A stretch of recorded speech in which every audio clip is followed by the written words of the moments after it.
त्यावर सीएम साहेबांनी काल म्हटलं आहे की मी फाशी झालो असं म्हटलं होतं. ते म्हणतात की कुठे फाशी दिली. खोटं बोलायचं पण रेटून बोलायचं अशी विरोधकांची परिस्थिती आहे. शिंदे असं खोटं बोलतात, सोडून द्यावं. फार गांभीर्याने घेऊ नका. 2 महिने तुम्ही त्यांना सहन करा. सर, सुप्रीम कोर्टाने साखर कारखाने 16 साखर कारखान्यावरती नोटीस दिलेली आहे की कुठलंही कर्ज वितरण करू शकत नाही सत्ताधाऱ्यांच्या. ज्या खटल्यांवर निर्णय द्यायला पाहिजे त्याच्यावरती सुप्रीम कोर्ट निर्णय देत नाही.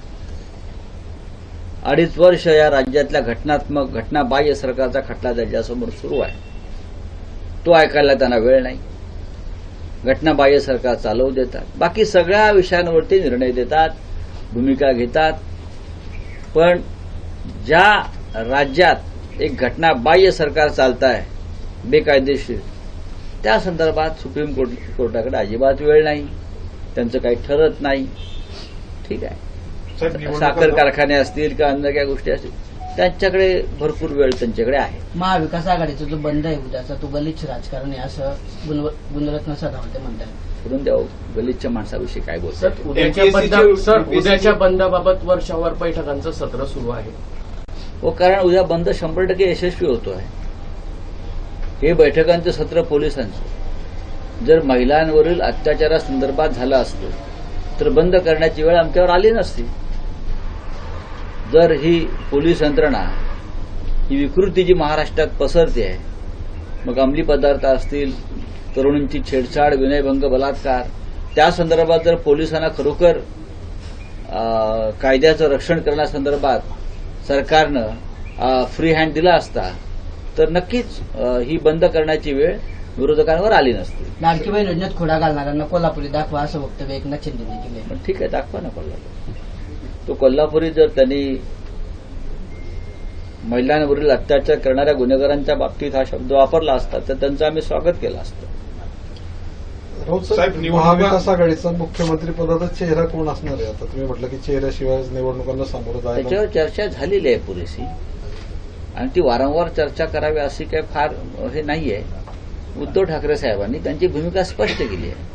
निवडणुकांना सामोरं जाताना काँग्रेस असेल, राष्ट्रवादी असेल, कोणी असेल, एखादा चेहरा जर समोर आणला की हा आमचा नेता आहे भविष्यात, आणि त्याने आणखीन एक सांगितलेलं आहे की ज्याच्या जागा जास्त येतील त्याचा मुख्यमंत्री धोरण कधीच यशस्वी होत नाही, कारण आघाडीतला प्रत्येक पक्ष एकमेकांच्या जागा पाडतो.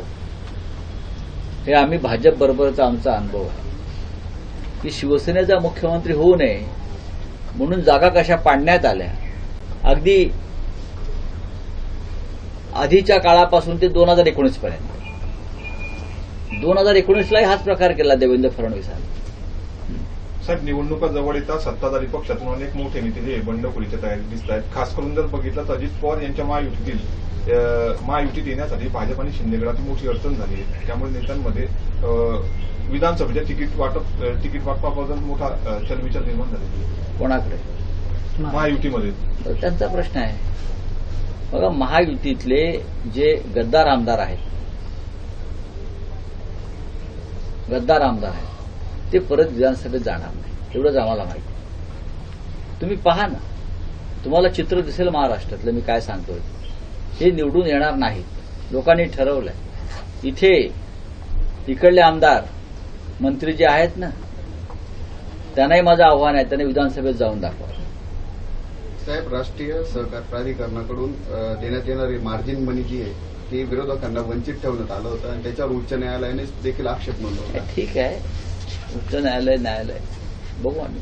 25 तारखेला नरेंद्र मोदी यांची सभा होती जळगावला. मात्र यदि महाराष्ट्राची परिस्थिती बघायला गेली, कांद्याचा प्रश्न असो, केळीचा प्रश्न असो, कापसाचा प्रश्न, अनेक समस्या आहेत. त्यांच्यासमोर एवढे मोठे मोठे प्रश्न आहेत नरेंद्र मोदींसमोर. ते आता पोलंडला आहेत, ते पोलंडला गेलेले आहेत आणि त्यांनी युद्धावर तिथे भाष्य केलंय. तिथून ते युक्रेनला जाणार आहेत युद्धभूमीवर. तो त्यांच्या पुढे प्रश्न आहे. ते रशियात जाऊन पुतीन बरोबर चहा पिऊन आले. हे कांद्याचे प्रश्न, दुधाचे प्रश्न, शेतकऱ्यांचे प्रश्न, महिलांचे प्रश्न, हे काय त्यांचं काम आहे. खूप मोठा माणूस आहे तो. लहान प्रश्नासाठी काय ते प्रधानमंत्री झाले. होऊ द्या अत्याचार, शेतकरी मरू द्या, आत्महत्या करू द्या. पोलंडला जाऊन तो माणूस भाषण करतो.